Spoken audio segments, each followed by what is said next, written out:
প্রিয় দর্শক, সুন্দরবন, সাতক্ষীরা, যশোর এবং বিভিন্ন পাহাড়ি অঞ্চল থেকে মোয়ালরা মধু সংগ্রহ করে থাকেন এবং বিভিন্ন ওয়েতে এই মধু বাংলাদেশের আনাচে কানাচে পৌঁছে যায়। আমাদের দেশে অনেকে আছে এখন পুরো বছর মধু খায়। কেন খায়?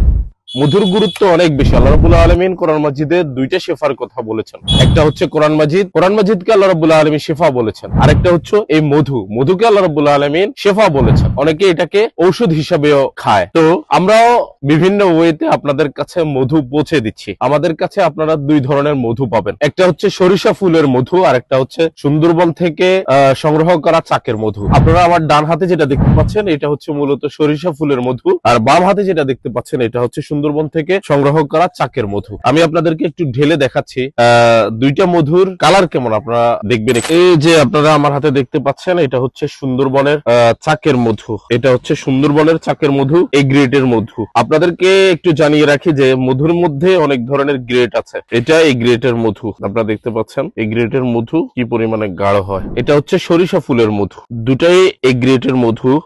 আপনাদের জ্ঞাতার্থে আবারও বলছি, মধুর মধ্যে অনেক ধরনের গ্রেড আছে। আপনারা যখন মধু সংগ্রহ করবেন গ্রেড গুলো জেনে তারপরে আপনারা মধু সংগ্রহ করবেন। এই যে আপনারা দেখতে পাচ্ছেন এটা হচ্ছে সরিষা ফুলের মধু, এটাও এই গ্রেডের মধু।